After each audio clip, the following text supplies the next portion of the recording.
พี่ว่าเปรตมีจริงไหม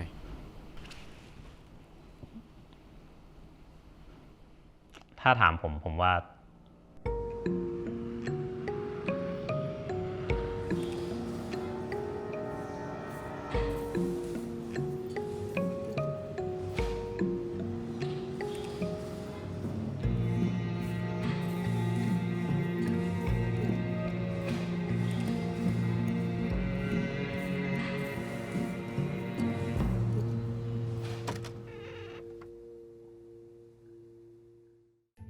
ขอต้อนรับทุกคนนะครับเข้าสู่รายการ Go เว้น Ghost นะครับผมที่เราจะไปเจาะลึกเรื่องของตำนานความเชื่อแล้วก็สถานที่จริงๆต้องบอกว่านี่เป็นมินิด็อกิเมนทารีนะครับที่เราให้ความสนใจเป็นพิเศษนะเพราะว่าจริงๆแล้วเนี่ยตัวผมกับทีมงานเองครับเราก็รู้สึกว่าเราผูกพันกับตำนานต่างๆในประเทศไทยความเชื่อนะครับซึ่งเขาเรียกว่าอะไรอะลงรากฝังลึกนะครับมายาวนานตั้งแต่รุ่นบรรพบุรุษเลยนะฮะแต่หลายคนเนี่ยไม่รู้ตัวนะครับว่าตำนานเหล่านี้เนี่ยมันมีที่มาที่ไปยังไงแล้วทำไมล่ะครับคนในสังคมเนี่ยถึงได้เชื่อเรื่องราวเหล่านี้นะฮะแล้วก็ที่สำคัญเลยตำนานเหล่านี้นะครับมันเกี่ยวข้องกับสถานที่ต่างๆด้วยซึ่งมันแน่นอนนะฮะว่าลิงก์กับ Go เว้น Go ของเรานั่นเองครับจึงเกิดมาเป็นรายการที่ชื่อว่า Go เว้น Ghost นะฮะก็ต้องบอกก่อนว่าจริงๆแล้วเนี่ยเราไม่ได้เป็นกูรูนะฮะเรื่องของสิ่งลี้ลับนะครับหรือว่าเรื่องของความเชื่อต่างๆนะแต่เราเป็นคนที่มีความอยากรู้นะครับแล้วก็รวมถึงการไปพูดคุยนะครับกับผู้เชี่ยวชาญทางด้านสาขาต่างๆนะฮะและแน่นอนครับว่าใน EP แรกของเรานี้เราจะพูดถึงหนึ่งในสิ่งลี้ลับนะครับแล้วก็เป็นสิ่งหนึ่งที่เชื่อว่าทุกคนรู้จักกันดีตั้งแต่เด็กจนโตนั่นก็คือสิ่งที่เรียกว่าเปรตหรือว่าผีเปรตนั่นเองคือต้องบอกก่อนนะครับว่าหลายคนจะสงสัยครับว่าทำไมมันต้องเป็นผีเปรตทำไมถึงต้องเรียกว่าเปรตมันมีอะไรแฝงอยู่ในนั้นแล้วเปรตเนี่ยมันมาจากความเชื่ออะไรถ้าเกิดว่าเรื่องนี้มีจริงทำไมมันถึงต้องมีเปรตและถ้าเรื่องนี้เป็นเรื่องถูกแต่งขึ้นทำไมเขาถึงต้องสร้างเรื่องราวของเปรตเนี้ยขึ้นมาด้วยครับนี่คือเป็นเรื่องราวนะครับที่เราจะไปหาคำตอบนะครับแล้วก็เจาะลึกข้อมูลกันและแน่นอนนะครับว่าถ้าพูดถึงเปรตทุกคนนึกถึงสถานที่ไหนครับ และแน่นอนครับว่าภาพที่ผุดมาในหัวทุกคนตอนนี้ผมเชื่อว่าเรากำลังเห็นภาพเดียวกันและที่นั้นก็คือวัดสุทัศน์ครับ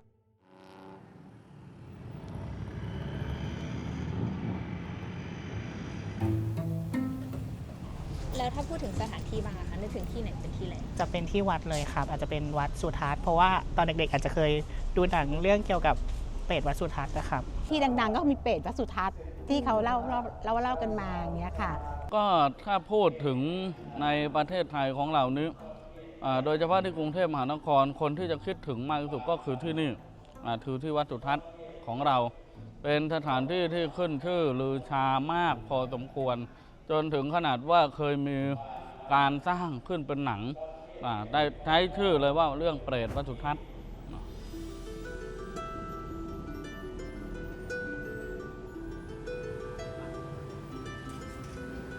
อย่างที่บอกนะครับว่าถ้าพูดถึงเปรตเนี่ยหลายคนนึกถึงวัดสุทัศน์นะครับวันนี้เราก็เลยมาวัดสุทัศน์จริงๆซึ่งต้องบอกก่อนว่าผมไม่เคยเข้าไปในตัววัดเลยนะฮะหลายคนเนี่ยก็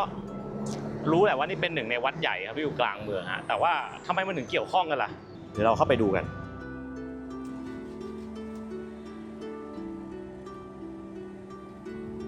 นี่เป็นครั้งแรกนะที่ผมเข้ามาในวัดสุทัศน์นะครับไม่เคยเข้าเลยนะอย่างที่ทุกคนเคยได้ยินนะครับมันจะมีประโยคที่เขาบอกว่ายักษ์วัดแจ้งแร้งวัดสะเกษเปรตวัดสุทัศน์คือมันเป็นชื่อ3วัดดังแล้วก็มันมีความเกี่ยวข้องอะไรหลายๆอย่างอย่างเช่นยักษ์วัดแจ้งเนี่ยก็ทุกคนก็น่าจะเห็นเนาะว่ามียักษ์นะครับตัวใหญ่ยืนอยู่ข้างหน้าใช่ไหมส่วนแร้งวัดสะเกษเนี่ยคือหลายๆคนถ้าเคยดูใน EP ที่เราเคยทำเนี่ยจะได้เห็นเหตุผลว่าในช่วงสมัยรัชกาลที่2นะครับมันเกิดเหตุการณ์อหิวาตกโรคระบาดนะครับแล้วก็มีคนเสียชีวิตเยอะมากนะฮะจนกระทั่งต้องเอาศพเนี่ยมาวางกองรวมกันแถวๆวัดสะเกษแล้วก็มีแร้งนะครับมากินศพนะครับส่วนเปรตวัดสุทัศน์เนี่ยจริงๆแล้วเขาว่ามันมี2ทฤษฎีครับทฤษฎีแรกเนี่ยที่เรียกได้ว่าทำไมเปรตถึงเกี่ยวข้องกับวัดสุทัศน์เพราะว่ามันมีจิตรกรรมนะครับด้านในตัวอุโบสถนะครับเกี่ยวกับเปรตอยู่กับทฤษฎีที่2ครับคือคนเห็นเสาชิงช้านั่นแหละครับที่เราเห็นข้างหน้าเนี่ยแต่อาจจะเห็นเป็นเงาของเสาชิงช้าในช่วงแสงส่องแล้วมันเหมือนคนตัวสูงๆยืนอยู่นี่ก็เลยอาจจะเป็นที่มาของคำว่าเปรตวัดสุทัศน์ก็ได้นะ อย่างแรกเลยที่แบบว่าส่วนตัวเราอยากรู้ เริ่มต้นเบสิกก่อนเลยครับเปรตเนี่ยจริงๆมันแปลว่าอะไรแล้วมันคืออะไรครับมันมี2คำรวมกันอยู่ข้างในคือคำว่าประกับคำว่าอิแล้วก็มีตะข้างหลังแล้วประอิตะรวมกันมันก็เลยกลายเป็นเปรตะในภาษาสันสกฤตใช่ไหมฮะแต่พอเป็นภาษาไทยมันอ่านรวมกันก็คือเป็นเปรตใช่ปะทีนี้ไอ้อิเนี่ยเอาคำว่าอิก่อนนะตรงกลางมันสำคัญสุดอิแปลว่าไปในภาษาอังกฤษอะที่มีตัว I แล้วแปลว่าไปอะเคยเห็นบ้างปะอย่างถ้าเรามีคำว่า it ใช่ไหมเหมือนอิตะที่พี่บอกเปรตะเนาะเรามีคำว่า it ใช่ไหมเรา x ไปใส่ข้างหน้า ex แปลว่า exit เพราะว่า it มันแปลว่าไปใช่ไหมฮะ exit คือไปข้างนอกก็แปลว่า exit นะแล้วมีคำนี้อ่ะถ้าเป็น circuit เคยได้ยินปะมันแปลว่าการเดินแบบหมุนใช่ไหมไฟที่มันเดินครบใช่ปะก็นั่นแหละ circular หรือ circuit มันคือการเดินแบบที่ครบรอบเพราะฉะนั้นไอ้คำว่า it อ่ะง่ายๆเลยนะมันแปลว่าไปแล้วประอ่ะกลับมาข้างหน้าแล้วประมันแปลว่าก่อนพอแปลรวมกันมันก็เลยแปลว่าผู้ที่ไปก่อน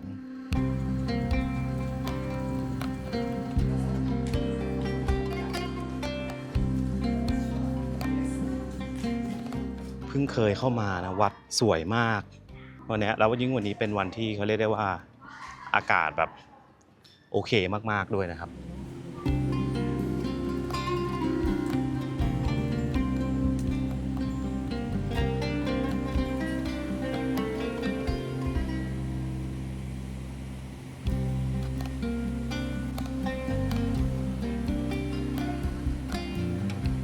คือดีเทลมันก็มีแบบหลุดลอกไปบ้างครับตามกาลเวลาแต่ว่าสวยมากจริงๆอันเนี้ยเราน่าจะตามหาเป็นรูปของผีเปรตนะครับแต่จริงๆในนี้มันก็มีเรื่องราวที่เกี่ยวกับศาสนาพุทธเยอะมากนี่เป็นจุดเดียวนะครับที่มีรูปของเปรตอยู่แต่ว่าอยู่สูงมากแล้วก็ประเด็นเลยก็คือต้องตามหาถึงจะเห็นมันคือภาพเปรตค่ะคือเปรตเหมือนหิวมากแล้วก็มานอนอยู่ตรงแหล่งน้ำแต่ว่าทีเนี้ยด้วยความที่เขาเป็นเปรตอ่ะพอมาถึงแหล่งน้ำปุ๊บแหล่งน้ำก็เหมือนน้ำมันเหือดแห้งออกไปหมดทีนี้พอเขาหิวมากเขาก็เลยนอนแบบไปไหนไม่ได้แล้วมีพระธุดงค์มาก็เลยเหมือนมีน้ำอยู่ในบาตรก็คอยมาป้อนใส่เปรตเพราะเปรตอ่ะปากเล็กมากก็ต้องมาคอยผัดกันป้อนเพื่อให้เปรตได้แบบเหมือนประทังชีวิตอยู่ได้ก็เลยเป็นภาพนี้เกิดขึ้นมาใช่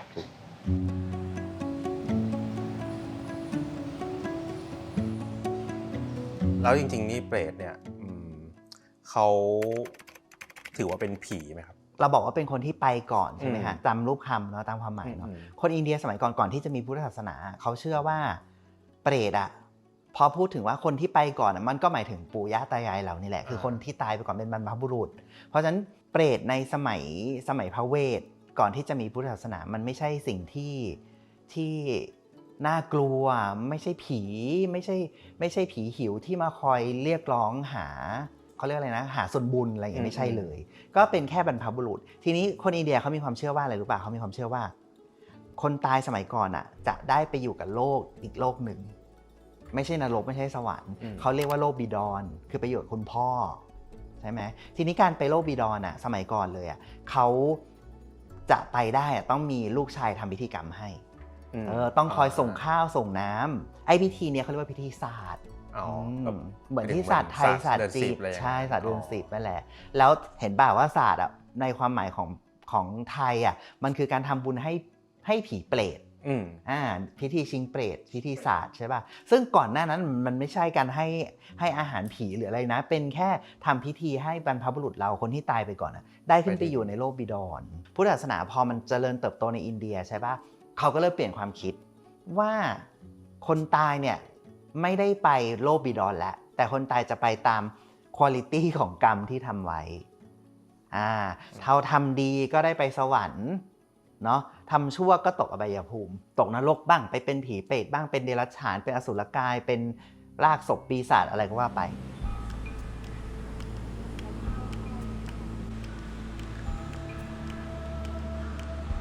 เนี่ยทุกคนมีสลักอันนี้น่าจะหมายถึงนรกนะฮะเพราะว่ามีแบบกระทะทองแดงมีแบบ ปีนต้นงิ้วอยู่ตรงนี้นะครับแล้วก็น่ากลัวแต่สวยมาก ตอนเข้ามาครับเรากำลังดูนะครับว่ามันมีจิตรกรรมอะไรบ้างครับที่อยู่บนฝาผนังเนี่ยหลักๆเนี่ยก็จะมีเรื่องของไตรภูมินะครับก็เป็นเรื่องของโลก3ภพแล้วก็2ก็เป็นเรื่องของนรกสวรรค์แล้วก็เรื่องของกรรมนะครับ3ก็คือพุทธประวัติบางส่วนนะครับไม่ว่าจะเป็นพระพุทธเจ้าในปางต่างๆนะฮะรวมถึงพระเวสสันดรชาดกทุกอย่างนะครับก็จะถูกวาดเอาไว้อย่างสวยงามนะครับในอุโบสถแห่งนี้ซึ่งสวยงามมากจริงๆนะฮะผมเพิ่งเคยดูครั้งแรกครับแล้วก็แบบโอ้ตกใจเหมือนกันนะว่าโอ้มัน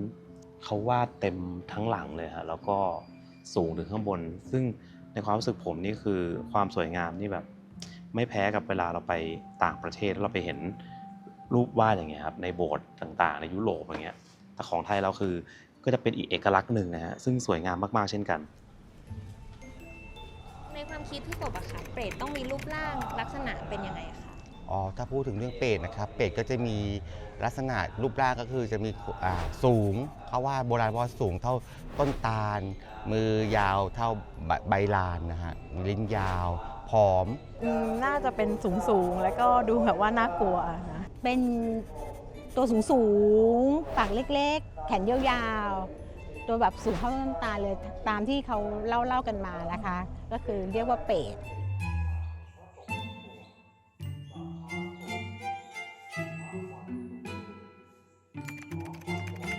จริงๆ แล้วไอ้ภาพที่เราเห็นอันนี้นะมันเป็นภาพที่เหมือนเป็น universal image ใช่ปะซึ่งจริงเปรตไม่ใช่อย่างนั้นทั้งหมดอยู่แล้ว มันมีเปรตอย่างนี้ด้วยครับด้วยซ้ำที่เขาเรียกว่าวิมานะเปรตะ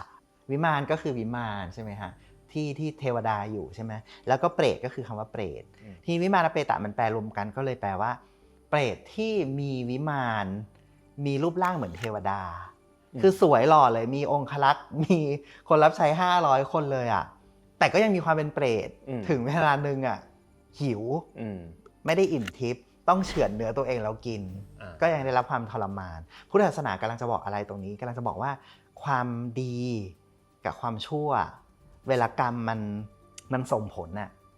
มันไม่ได้ส่งผลเป็นเหมือนเอาน้ำขุ่นมาแล้วค่อยเอาน้ำใส่ราดแล้วค่อยๆใส่ไปเรื่อยๆไม่ใช่มันแยกแก้วกันยกตัวอย่างเล่าเรื่องมีเสนาบดีของพระเจ้าพิมพิสารใช่ไหมฮะเขาอะโกหกหลอกลวงตลอดเวลาเลยแม้กระทั่งพระเจ้าพิมพิสารถามว่าทำบุญบ้างนะอุโบสถศีลบ้างนะนี่มันเป็นวันพระแล้วก็บอกเดี๋ยวจะทำเดี๋ยวทำแต่ก็ไม่ทำก็คือโกหกไปเรื่อยๆจนกระทั่งวันหนึ่งทุกคนก็บอกลองทำดูสิมันดีจริงๆลองทำดูสินางก็เลยลองทำอุโบสถศีลทำวันเดียวแล้วตายอยู่ดีๆวันรุ่งขึ้นตายเสร็จก็เลยไปเกิดเป็นไอ้วิมานะเปรตะนี่แหละคือเกิดเป็นเทพบุตรแต่ด้วยความที่ตัวเองอ่ะยังเคยโกหกยังหลอกลวงชาวบ้านก็เลยถึงเวลาหิวอ่ะเฉือนเนื้อตัวเองมากินเพราะมันก็เป็นแยกกันระหว่างกรรมชั่วกับกรรมดีเพราะฉะนั้นที่เราบอกว่าเปรตจะต้องมีปากเป็นเท่ารูเข็มมือเท่าแบบใหญ่เท่าใบลานอ่ะมันไม่ใช่ภาพที่ represent เปรตทั้งหมดอย่างคัมภีร์โลกะบัญญัติเขาก็อธิบายว่าเปรตมีทั้งหมด12ตระกูลหรือในพระวินัยบอกว่าเปรตมีทั้งหมด21ประเภทเพราะฉะนั้นมันไม่ได้มีภาพเดียวใช่มันจะสื่ออะไรล่ะของพวกนี้มันสื่อให้เราเห็นว่าเปรตที่มีมือใหญ่เท่าใบลานอ่ะคือคนที่ทำร้ายพ่อแม่บ้างลักขโมยอันนี้ก็มือจะใหญ่ใช่ไหมฮะลักขโมยหมายความว่าไงทำร้ายพ่อแม่หมายความว่าไงหมายความว่าเราอ่ะมีกิเลสเรามีความโลภมือเราใหญ่เราโกยอาหารได้แบบโกยทองได้ทั้งเป็นหม้อเลยอ่ะมือแบบโอ้โหไก่ย่างเอาโกยมาเลย10 ชิ้นใช่ป่ะแต่ปากถ้าลูกเห็นหมายความว่าโกยมาแล้วกินไม่ได้เพราะฉะนั้นมันเป็นเรื่องของเป็นสัญลักษณ์แทนความขาดแคลนในความอุดมสมบูรณ์ทรัพยากรอยู่เต็มหน้าเลยนะแต่ใช้ไม่ได้ไม่มีปัญญาใช้คำว่าเปรตเนี่ยสิ่งนี้ถูกส่งต่อกันในวรรณคดีไทยครับอย่างเรื่องที่เรารู้จักกันดีเลยก็คือขุนช้างขุนแผนนั่นเองนะในเรื่องครับมีการพูดถึงช่วงเวลาหลังจากที่นางวันทองถูกประหารชีวิตและด้วยความที่ว่าเธอจากไปแบบไม่สงบเธอจึงต้องกลายเป็นเปรตเพราะจิตสุดท้ายก่อนตายครับยังคงห่วงลูกชายอยู่และสิ่งที่เราเห็นเป็นรูปธรรมได้มากที่สุดครับก็คือเรื่องของประเพณีครับในไทยเนี่ยนะครับมีประเพณีมากมายนะครับที่มีความเกี่ยวข้องกับความเชื่อเรื่องเปรตอย่างในแถบภาคอีสานเนี่ยครับก็จะมีประเพณีบุญข้าวสากบุญข้าวประดับดิน และโดยเฉพาะภาคใต้เนี่ยนะครับที่เราคุ้นเคยกันมากที่สุดเลยก็คือประเพณีชิงเปรตในประเพณีนี้นะครับจะมีการแย่งขนมแล้วก็เครื่องเส้นที่อุทิศให้กับเปรตในวันศาสตร์เดือน10และยิ่งไปกว่านั้นครับขนมที่เขาใช้เนี่ยก็มาจากความเชื่อเรื่องเปรตเนี่ยนะอย่างขนมของภาคใต้ครับก็จะมีชนิดหนึ่งที่เรียกว่าขนมลาถ้าใครเคยกินเนี่ยนะครับก็จะเห็นว่ามันเป็นขนมที่มีลักษณะเป็นเส้นเล็กๆยาวๆฮะซึ่งเขาก็เชื่อกันนะครับว่าเป็นขนมชนิดเดียวที่เปรตปากเท่ารูเข็มสามารถกินได้ส่วนอีกขนมหนึ่งครับก็คือขนมเจาะหูครับเป็นขนมที่มีรูตรงกลางเพื่อให้เปรตนะครับที่มีนิ้วเดียวสามารถหยิบจับได้ฮะหรือจะเป็นขนมพองครับซึ่งเป็นขนมที่ทำมาจากข้าวทอดเปรียบเสมือนกับเป็นแพเนี่ยให้เปรตข้ามไปยังยมโลกได้นั่นเองและนี่แหละครับนี่คือความเชื่อเรื่องเปรตในสังคมไทยของเรานั่นเองครับจริงๆต้องบอกว่าหลายคนอาจจะคิดว่าเฮ้ยมีแค่คนไทยหรือเปล่าใช่ไหมที่เชื่อเรื่องเปรตคือเราไปอ่านหนังสือฮะไปดูพวกแบบเวลาเราศึกษาว่าที่ต่างประเทศเขามีผีอะไรบ้างเขาเชื่อเรื่องอะไรบ้างจริงๆแล้วเราจะค้นพบว่ามีเยอะมากนะครับบนโลกนี้ที่มีวิญญาณสิ่งลี้ลับหรือว่าผีที่มีคอนเซปต์เดียวกับเปรตซึ่งจริงๆแล้วก็ต้องบอกว่าคอนเซปต์เนี้ยมันเป็นเรื่องของความหิวโหยถ้าให้ผมเดานะผมเดาแบบคนที่แบบว่าชอบอ่านเรื่องประวัติศาสตร์นะผมเดาว่าจริงๆแล้วเนี่ยเรื่องของผีเปรตหรือว่าพวกวิญญาณหิวโหยเนี่ยมันถูกคิดมาจากคอนเซปต์ในสมัยก่อนคือคอนเซปต์สมัยก่อนเนี่ยต้องยอมรับนะว่าความหิวเนี่ยเคยเป็นปัญหาใหญ่อันดับต้นๆของโลกใบนี้สมัยก่อนคนไม่สามารถหาอาหารกินได้แบบทุกบ้านแบบที่เรากินทุกวันนี้นะทุกคนนึกออกไหมว่าวันนี้เราเกิดมาประเทศไทยโอ้โหมันในน้ำมีปลาในนามีข้าวนึกออกปะอยากหาอาหารกินหาได้ง่ายแต่มันจะมีหลายๆช่วงนะครับบนโลกเราที่เราแบบหาอาหารกินไม่ได้แล้วสิ่งที่มันทรมานที่สุดนะมันคือเรื่องของความหิวมันก็เลยกลายเป็นคอนเซปต์ที่ว่าทำไมวิญญาณที่หิวโหยเนี่ยมันถึงเป็นเรื่องน่ากลัวสำหรับผู้คนอันนี้ก็เป็นเรื่องหนึ่งที่ผมคิดเอาเองนะว่ามันน่าจะเกี่ยวกับเรื่องนี้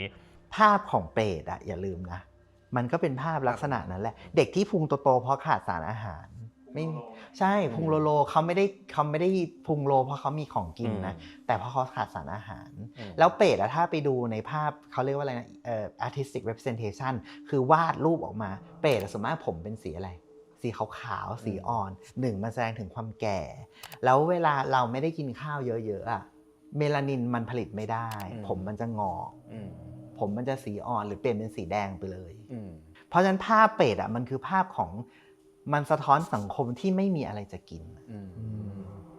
ทีนี้มันก็เลยมีหลายประเทศที่เขาใช้คอนเซปต์เนี้ยหรืออาจจะมีความเชื่อที่เชื่อมโยงกับเรื่องความหิวโหยเช่นถ้าคุณไปญี่ปุ่นใช่ไหมผมเคยอ่านเนี่ยก็จะมีเรื่องของกากินะครับกากิก็จะเป็นวิญญาณหิวโหยซึ่งปกติเปรตเนี่ยมันจะต้องแบบตัวสูงใช่ไหมปากเท่ารูเข็มมือเท่าใบลานแต่กากิเนี่ยก็จะเป็นวิญญาณตัวเล็กๆนะฮะหลังค่อมแต่ว่าพุงป่องอะไรแบบเนี้ยก็เป็นเรื่องของความหิวโหยหรือถ้าเอาแบบใกล้ตัวเรามากขึ้นอีกครับอย่างประเทศจีนใช่ไหมเราก็จะมีพิธีศาสตร์จีนหลายคนไม่เคยอ่านชื่อภาษาอังกฤษของพิธีนี้นะชื่อภาษาอังกฤษคือHungry Ghost Festival หรือแม้แต่นะครับประเทศที่เรารับวัฒนธรรมมามากๆจริงๆแล้วเรียกได้ว่าแทบจะมากที่สุดแล้วก็ได้เพราะว่าชื่อเราทุกคนเนี่ยส่วนใหญ่ก็จะเป็นภาษาบาลีสันสกฤตมาจากทางอินเดียนั้นนั่นก็คืออินเดียนั่นแหละใช่เรารับเอาความคิดความเชื่อวัฒนธรรมจากอินเดียมาสมัยประมาณ 1,200 BC ก็คือ 1,200 ปีก่อนคริสตกาลยังไม่มีความคิดเรื่องทำดีได้ดียังไม่มีเลยมันมีแต่ว่าทำพิธีดีๆจะได้ไปเกิดในที่ดีๆเมื่อก่อนเขาพูดถึงพิธีกรรมอย่างเดียวทีนี้พอพระพุทธเจ้าเข้ามาปุ๊บพระพุทธเจ้าบอกว่าพิธีกรรมไม่ได้ทำให้คนดีหรือไม่ดีคุณไม่ควรจะเป็นคนที่ทำชั่วทั้งชีวิตแล้วอยู่ดีๆมีคนทำพิธีกรรมให้แล้วคุณได้ไปเกิดในที่ดีๆได้ไปอยู่ในโลกบิดอนอย่างมีความสุขไม่ใช่คุณต้องรับผิดชอบในสิ่งที่คุณทำเองเพราะฉะนั้นมันไม่ใช่เรื่องของพิธีกรรมและมันเป็นเรื่องของการกระทำเพราะฉะนั้นกลับมาที่คำถามว่าเปรตเป็นผีหรือเปล่าตอบว่าในคติความเชื่อของอินเดียนะอินเดียไม่มีผีคำว่าผีในความคิดของเด็กๆสมัยเนี้ยหรือคนทั่วไปในสมัยปัจจุบันเนี้ยเขาหมายถึงผีแบบผีฝรั่งแล้วผีฝรั่งมันต่างกับผีไทยหรือผีอินเดียยังไงให้มองว่าเราชีวิตเรามันเหมือนกับการเขียนหนังสือสมมติเรามี10 chapter ใช่ไหมแล้วอยู่ดีๆรถชนตอน chapter 2หรือโดนฆาตกรฆ่าใน chapter 5 แต่อย่าลืมว่าชีวิตเรามันมีต้นจนจบใช่ไหมเพราะเขาไม่ได้เชื่อเรื่องเวียนว่ายตายเกิดเขาเชื่อเรื่องว่าเกิดตายแล้วก็จบใช่ไหมฮะเพราะฉะนั้นอ่ะชีวิตอ่ะที่มันควรจะมี10 chapter มี10 บทอ่ะมันยังไม่หมดไงเพราะฉะนั้นการกลับมาของผียุโรปอ่ะมันคือการกลับมาเพื่อที่จะมา fulfill ไอ้ chapter ไอ้บทชีวิตที่มันยังเขียนไม่จบอ่ะให้มันจบเพราะจริงๆแล้วถ้าไปดูผีไทยนะฮะผีไทยเนี่ยมันไม่ได้มีคอนเซปต์ของเปรตนะไม่มีเลยมันก็จะเป็นผีสางผีเสื้อเหมือนผีเสื้อสมุทรอะ ปอบกระสืออะไรพวกนั้นมันเป็นลักษณะคนละอย่างกับเปรตเลยแต่ด้วยความที่พอมันมารวมกันระหว่างความเชื่อที่เป็นคติชนวิทยาของไทยกับของอินเดียเราเอาสองคำนี้มาต่อกันหรือว่าเอาสิ่งที่มีลักษณะคล้ายๆกันมาอธิบายเรียงกันเช่นถ้วยกับโถ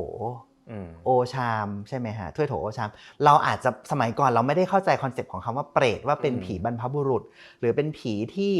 หิวโหยต้องมาขอความช่วยเหลือเป็นญาติเราที่ตายไปแล้วอ่ะเขาก็เลยเอาคำว่าผีเนี่ยมาช่วยขยายเป็นคำว่าผีเปรตทำไมพี่ถึงคิดว่ามันมีความเชื่อนี้อยู่ ไม่รู้หรอกนะว่ามีจริงหรือไม่มีจริงนะฮะจริงๆอ่ะใจผมเนี่ยนะถามความรู้สึกส่วนตัวเนี่ยผมอยากให้เรื่องพวกนี้มีจริงนะเพราะผมรู้สึกว่ามันจะได้มีอีกมิติหนึ่งอะที่เราสามารถศึกษาและหาความรู้ได้แล้วก็การมีชีวิตหลังความตายนี่น่าจะเป็นอะไรที่โอ้โหเหนือจินตนาการมนุษย์ขึ้นไปอีกเนาะแต่ถ้าเรื่องนี้ไม่มีจริงนะครับจริงๆแล้วคอนเซปต์เหล่านี้ก็จะคล้ายๆกับที่ผมเล่าอะจริงๆแล้วพวกเรื่องเล่าพวกผีพวกวิญญาณเนี่ย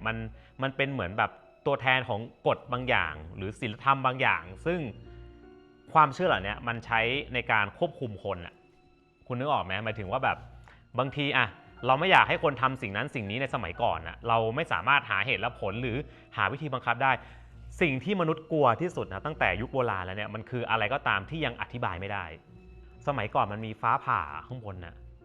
คอนเซปต์ของคนสมัยก่อนเขาคิดว่าอะไรเขาคิดว่ามันต้องมีใครสักคนอ่ะอยู่ข้างบนนั้นแล้วทำให้เกิดฟ้าผ่าแล้วบางทีฟ้าผ่ามันทำลายผ่าลงมาทำลายพืชผลทำลายอย่างเงี้ยเราก็เลยมีคอนเซปต์เชื่อว่ามันมีอะไรที่อยู่เหนือมนุษย์ขึ้นไปแล้วเมื่อมีคนมาบอกว่าเราต้องทำบางสิ่งบางอย่างให้คนบนนั้นพอใจเนี่ยมันเลยเกิดมีพิธีกรรมต่างๆใช่ไหมวิธีไหว้วิธีบูชายันหรืออะไรก็แล้วแต่เพื่อที่จะบรรเทาความโกรธของสิ่งที่เราแบบจับต้องไม่ได้สิ่งที่มันเหนือจินตนาการมนุษย์เพราะฉะนั้นถ้าถามผมเนี่ยการที่มันมีเรื่องเปรตขึ้นมาเนี่ยมันใช้เพื่อเป็นคอนเซปต์ในการทำให้คนเนี่ยอยู่ในร่องในรอยบางอย่างเพราะบางทีคนเราก็จะบอกว่าก็กูทำผิดแต่กูไม่มีใครรู้ไม่มีใครรู้เพราะฉะนั้นฉันก็ทำไปเรื่อยๆฉันไม่กลัวแต่ถ้ามันมีเรื่องของตายไปมึงโดนลงโทษนะไม่ต้องพูดเรื่องเปรตเลยนะลงโทษอะไรก็แล้วแต่มันมีการลงโทษรออยู่นะเขาก็จะกลัวมากขึ้นถ้ามองพูดถึงคนในปัจจุบันอ่ะผมมองว่าเขาอาจจะไม่ได้มองเปรตแบบคอนเซปต์แบบสมัยก่อนแหละคือสมัยก่อนเปรตเนี่ยอาจจะใช้ขู่ได้ใช่ไหมใช้ในการเล่าว่าอย่าทำอย่างนั้นอย่างนี้ปัจจุบันมันเหมือนเป็นเรื่องเล่าฮะมันเป็นเรื่องเล่าที่แบบตายไปกลายเป็นเปรตไม่รู้ดิตอนเด็กๆตอนผมมีคนมาเล่าเรื่องนี้ผมก็ไม่ได้กลัวนะเพราะผมรู้สึกว่าถ้าเปรตมานี่มันต้องตัวสูงมากแล้วต้องเห็นกันหมดนึกออกปะมันจะต้องแบบเหมือนไคจูอ่ะในปัจจุบันผมมองว่าเปรตเป็นเหมือนกับเรื่องเล่าในตำนานซึ่งมันก็จะอยู่ในสื่อเพราะฉะนั้นในปัจจุบันมันเปลี่ยนไปเยอะมากครับจนถึงกระทั่งทุกวันนี้ผมมองว่ามันเป็นหนึ่งใน pop culture ด้วยซ้ำมันอยู่ในงานศิลปะมันอยู่ในสื่อโทรทัศน์มันเป็นภาพยนตร์หรือแม้กระทั่งกลายเป็นเพลงอ่ะอย่างเพลงที่ทุกคนอาจจะเคยได้ยินเปรตปะของตั้งแบดบอยเขียนเปรตปะฮะเปรตปะใช่เพลงเปรตปะคือเพลงแรกที่ผมแต่งในฐานะตั้งแบดบอยครับก็จุดเริ่มต้นจริงๆอ่ะมันมาจากเป็นมุกที่เพื่อนของผมเขาเล่นกันเขาเป็นเด็กอินเตอร์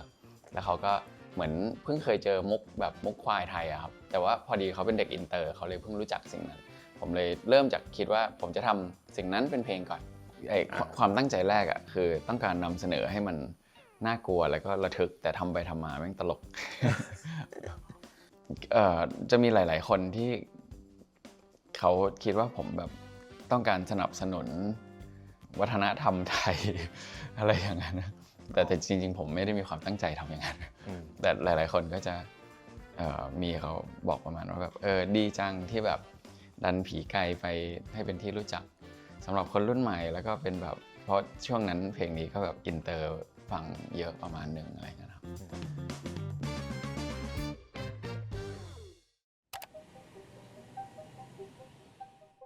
ส่วนตัวพี่เชื่อเรื่องเปรตไหมครับ ผมเป็นคนชอบเรื่องลี้ลับมากครับผมแบบอยากเชื่อทุกอย่างที่เป็นเรื่องลี้ลับเพราะว่ามันทำให้ชีวิตมีสีสันมากผมว่าเป็นเรื่องเข้าใจผิด แต่ไม่ได้ปฏิเสธคอนเซปต์เรื่องที่ว่าวิญญาณมีอยู่จริงนะแต่คิดว่าเปรตอาจจะไม่มีอยู่จริงพี่ไม่เชื่อเรื่องเปรตที่เป็นสัตว์ประเภทหนึ่งในพุทธศาสนาเรียกว่าสัตตวะใช่ไหมฮะสัตว์มันมีทั้งหมด6ภพเนาะเทวดาอะไรเทวดามนุษย์เปรตอสุรกายเนี่ยเป็นสัตว์หมดเรียกว่าสัตว์หมดพี่ไม่ได้เชื่อว่าเปรตเป็นสัตว์ประเภทหนึ่งใน6ภพภูมิที่พุทธศาสนาบรรยายอันนั้นไม่ได้เชื่อนี่ไม่ได้เชื่อเพราะว่าคิดว่ามันไม่มีอะไรแต่ด้วย perception พี่ยังไม่เคยเห็นแต่เชื่อในแง่ของสภาวะธรรม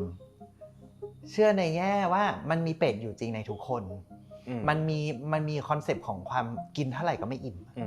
ใช่ไหมเพราะฉะนั้นเปรตพี่เชื่อว่าเปรตมีอยู่จริงในลักษณะนั้นแต่ไม่มีอยู่จริงในลักษณะของแบบการมีเนื้อหนังมังสาแบบออนโตโลจีไม่เชื่อและทั้งหมดนี้นะครับคือเรื่องราวของเปรตนะครับกับความเชื่อและวัฒนธรรมของประเทศไทยรวมถึงหลายๆประเทศทั่วโลกนะฮะก็ต้องบอกว่าอันนี้ไม่ได้เป็นการมาฟันธงนะครับว่าเปรตมีจริงหรือว่าไม่มีจริงนะฮะแต่ว่าสิ่งที่เราต้องการคือเป็นการตอบคำถามดีกว่าครับว่าเฮ้ยทำไมมันถึงมีเรื่องราวเหล่านี้เกิดขึ้นและที่สำคัญเลยคือเราอยากให้ทุกคนเนี่ยดูจบแล้วก็ได้มุมมองใหม่ๆเกี่ยวกับเรื่องของเปรตไปนะฮะก็ต้องบอกครับว่าเราคุยกันตั้งแต่จุดเริ่มต้นนะครับที่มาของเปรตนะครับว่าตามความเชื่อแล้วเนี่ยครับทั้งเรื่องของศาสนาต่างๆนานาเนี่ยครับแล้วก็ความเชื่อของแต่ละประเทศเนี่ยมันมีที่มาที่ไปยังไงนะครับแล้วอะไรครับที่ทำให้เปรตเนี่ยมีความเชื่อที่หลากหลาย